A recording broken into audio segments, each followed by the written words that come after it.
नमस्कार माऊली. माऊली, सुखाची अशी व्याख्या तरी काय ग? कोणाला सुख प्राप्त होतं ते धनाच्या रूपामध्ये, कोणाला सुख प्राप्त होतं ते सत्तेच्या रूपामध्ये, किंवा काही ठिकाणी तर मानवतेसाठी कार्य करण्यामध्ये सुद्धा अनेकांना सुख प्राप्त होतं. परंतु मला असं वाटतं की मनुष्याला खरं सुख आपल्या माणसाच्या, आपल्या जवळच्या माणसाच्या सहवासात, त्याच्या ऋणानुबंधामध्ये सापडतं. परंतु व्यक्तीनं कमावलेलं पुण्य जर गाठी असेल आणि भगवंताची कृपा असेल तर मात्र निश्चितच कुठलंही संकट तुम्हाला त्रास देत नाही. उलट तुमची दुरावलेली व्यक्ती तुम्हाला ते परत प्राप्त करून देतं. अहो, माझे मन घाबरे होऊ लागले आहे. आज बराच काळ झाला आपल्या लेकरांना जाऊन, अद्याप त्यांचा माग लागत नाही.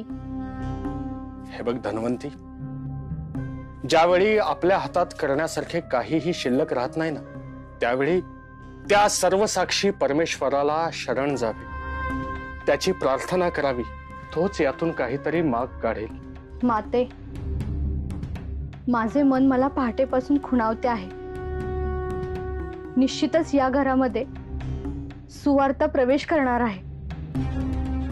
हे घर आनंदाने उजळून जाणार आहे. मला विश्वास आहे. देव करो आणि तुझ्या मनासारखे हो. माते, पिताश्री, अहिल्या, वहिनी, हा तर गुणवंतीचा स्वर आहे. हो हो हो.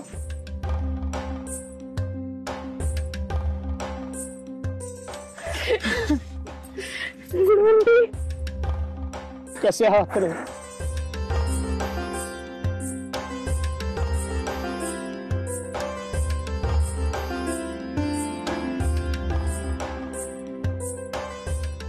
माते, ह्या सोमा मावशी. मावशी, हे माझे माता पिता आणि ही माझी जीवाभावाची सखी अहिल्या वहिनी. अखेर तुम्ही सर्वजण आलात. किती प्रतीक्षा केली तुमची. चला आज चला. नाही नाही, थांबा. इतक्या काळानंतर आपण सर्व घरी परत आला आहात, तेही आपली मोहीम यशस्वी करून. हो ना? मी ओवाळणीचं ताट घेऊन आले.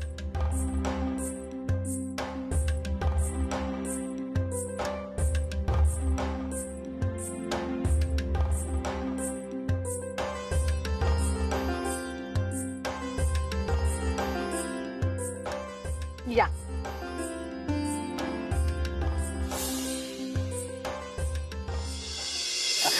तुझं कौतुक करता करता हिचं तोंड थकतच नव्हतं बरं. फार मायाळू आहे तुमची लेक, आणि तुम्ही सगळे सुद्धा. फार भाग्य लागतं ग असं घर मिळायला. अहो ताई, खरं तर आम्ही भाग्यवंत आहोत. तुमचे चरण आमच्या घराला लागले. तुमच्यासारख्या भक्तिगणीचे पुण्य आम्हास लाभणार आहे. याहून अधिक सुखावह गोष्ट ती कुठली? नाही हो दादा. अहो, आपण नित्याची कामं करताना कुठे पाप पुण्याचा हिशोब करतो? आपण कुणाच्या भल्यासाठी कामी आलो यातच आनंद आहे मला. ताई, हा तुमचा मोठेपणा झाला. पण गुणवंती, तुम्ही यांच्यापर्यंत कसे पोहोचलात? नाही म्हणजे तुमचा प्रवास नीट झाला की नाही? ते तर विचारूच नकोस माते. अगं, असे समज की भगवंताने आमची कसून परीक्षा घेतली.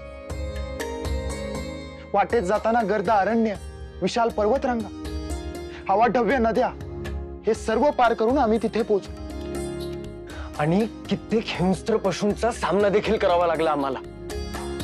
परंतु माते, संकटात देखील देवाला आपले प्रामाणिक प्रयत्न समजतात. मला असे कायम वाटत होते की देव आमच्या चिकाटीची परीक्षा बघतो आहे, आणि तेच आम्हाला एका वाटाड्याच्या रूपात येऊन सहाय्य देखील करत होते. वाटाड्या? हो.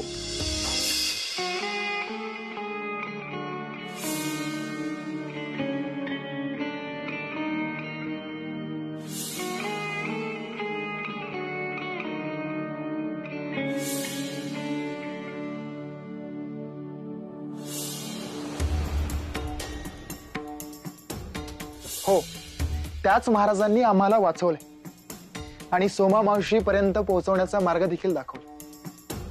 थोडक्यात काय, कटू अनुभवाचा सुखांत झाला. मी एक विचारू का? म्हणजे या पोरीनं आणि या दोघांनी मला इथं आणलं खरं, पण मी नक्की काय करणं अपेक्षित आहे? गुणवंतीच्या विवाहाला तुमची उपस्थिती हेच आमच्यासाठी खूप महत्वाचं आहे. तुमचा आशीर्वाद हेच तिच्या सौभाग्याची खूण आहे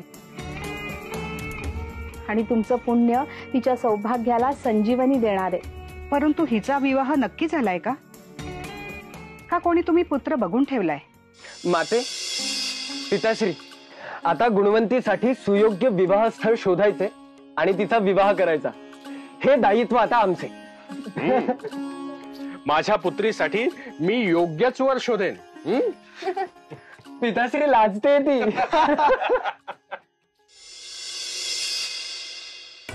पिताश्री चला, विलंब होतोय. हो हो, आलो आलो.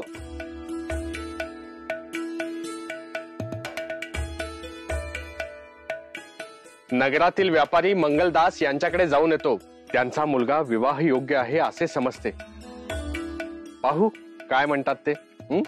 हो, आपली पुत्री गुणसंपन्न आहे हे सांगा त्यांना. नकार द्यायचे नाहीत ते. येतो आम्ही.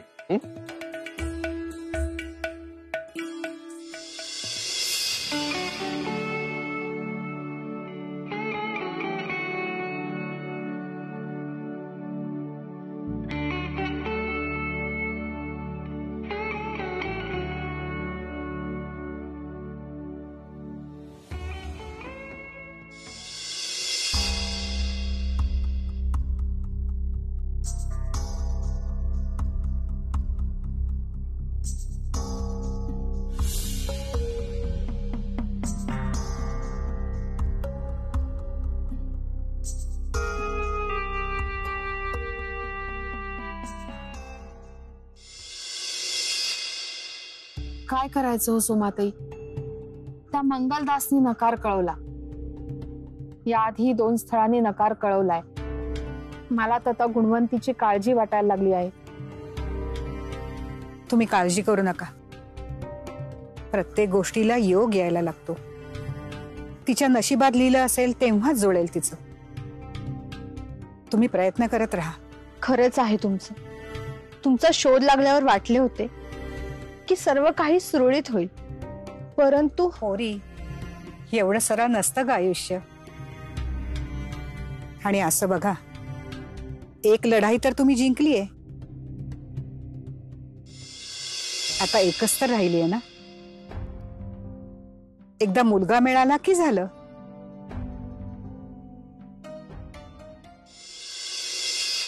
अगं ऐकलेस का धन्वंती? अहो धन्वंती, अगं ऐकलेस का? काय झाले?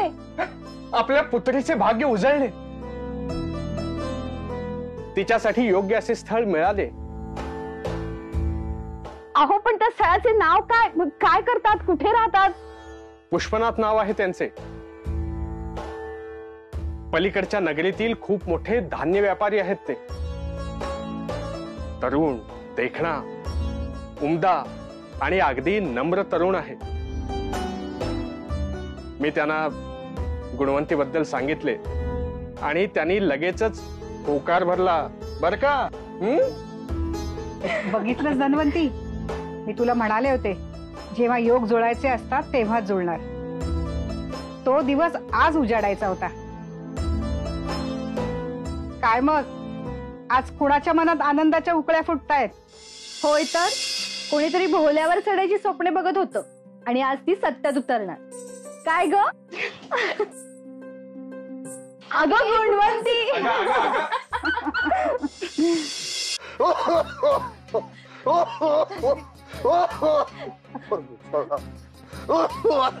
परमेश्वर, परमेश्वर तूच आमचा तारुणा. अहो काय होतंय तुम्हाला? असे एकाएकी तुमची प्रकृती कशी खालवली हो? काय बी कळा ना, काही दिवसाआधी आबांची प्रकृती एकदम ठणठणीत होती. अचानक असं काय झालं आणि आबांनी हातरून धरलं. मला तर भीती वाटते की यांना काहीतरी भयंकर आजाराने ग्रासले असेल, पण असं काही घडण्याचे काही कारणच नव्हते. हे संकट एकाएकी ओढवले. मला तर चिंता वाटते की माई घरात असताना असं कधीच कोणी आजारी पडलं नव्हतं. मग हे काय घडतंय? पिताश्री, कोणाची अवकृपा झाली म्हणायची? मला मला काय कळत नाही सुनबाई. माझ्या डोळ्यासमोर अंधार येतोय. आहो, तुम्ही बघताय काय? जावा ना वैद्य भवनकडे. आलं लगेच वैद्य भवनला घेऊन आला. आहो,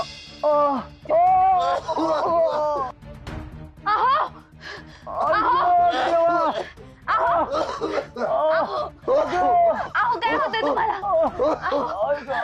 आहो, आहो, सुनबाई सुनबाई सुनबाई सुनबाई. आहो, पिताश्री, पिताश्री, पिताश्री. आहो, बघा ना पिताश्रीला काय होतंय. पिताश्री, आहो, आहो, उठा ना. आहो, आहो, आहो.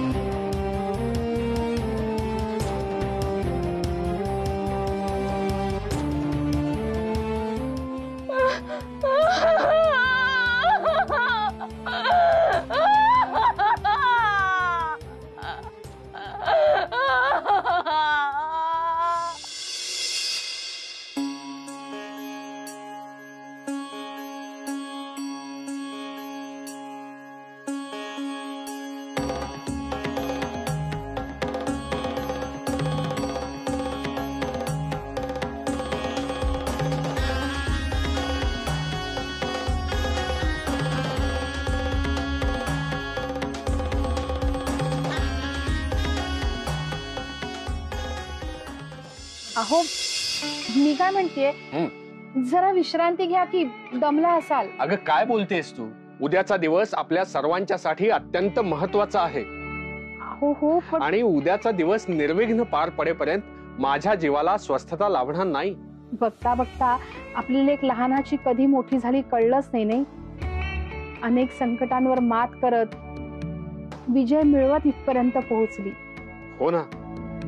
आणि तुला सांगू, आपले भाग्य थोर म्हणून तर त्या सोमाताई इथपर्यंत यायला तयार झाल्या. अगं त्यांच्या पुण्याईनच तर आपल्या लेकीची सगळी स्वप्ने पूर्ण होणार आहेत. धन्वंती, अगं तू अशी शांत का आणि कसला विचार करत आहेस? एक बोलू का? माझा जीव राहून राहून घाबरा घुबरा होतोय.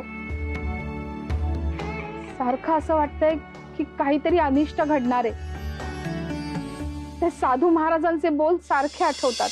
अगं नाही धन्वंती, नाही, काहीही अनिष्ट घडणार नाही. त्या महाराजांच्या सांगण्यावरून आपण सोमाताईंना इथे बोलवले आहे. अगं त्यांची पुण्याईच तर आपल्या कामी येणार आहे. तुला सांगू, उद्याचा सूर्य आनंद, सुख आणि समाधान घेऊन उदयास येणार आहे.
शुभमंगल सावधान. श्री गजनायकं गजमुखं रामेश्वरं सिद्धिदम्।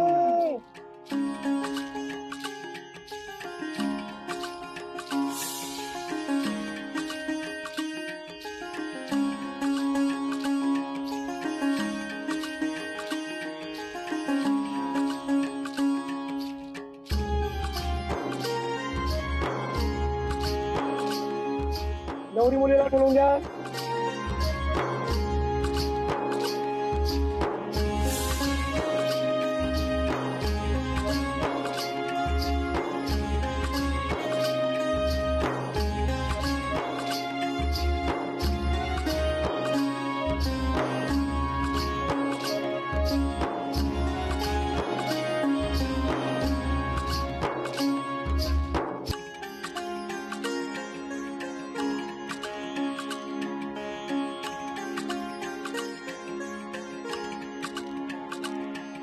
कुर्यात् सदा मंगलम शुभमंगल शुभमंगल शुभमंगल. आता दोघांनी एकमेकांना पुष्पहार घाला.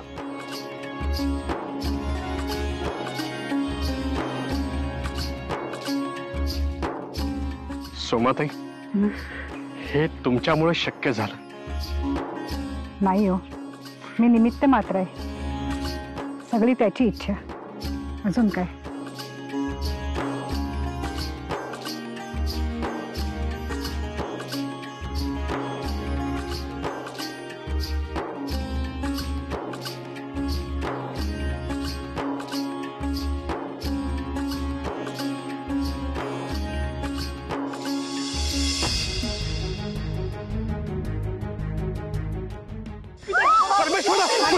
पुत्रा पुत्रा काय झालं? पुत्रा काय झालं? ए पाणी घेऊन या कोणतरी. दादा पाणी. ए पुत्रा पुत्रा ए पाणी. अरे अरे शिपडा पाणी. ए पुत्रा ए अरे उठ. ए उठ. ए अरे उठ. ए पुत्रा ए अरे उठ. अरे उठ. अरे माऊली, आपण कधीही आपल्या पूर्व पुण्यापासून पळून जाऊ शकत नाही. इतकंच काय, गतजन्मीच्या सुद्धा कर्मांचा हिशोब आपल्याला या जन्मामध्ये द्यावा लागतो. पण हा हिशोब मुख्यतः आपलं पाप पुण्य, सत्कर्म दुष्कर्म, धर्म अधर्म या गोष्टींबद्दल आपलं आचरण कसं आहे याच्यावर अवलंबून असतं. तसंही म्हणतातच की तुमचं भविष्य तुमच्या भूतकाळावर आणि तुम्ही केलेल्या मानवी किंवा अमानवी अशा वर्तनावर विसंबून राहतं. तेव्हा निस्वार्थी राहून कोणतीही हाव न धरता सेवा करत आयुष्य व्यतीत करा, म्हणजे भगवंत तुमची काळजी घेईलच. तेव्हा उतू नका, मातू नका, घेतला वसा टाकू नका.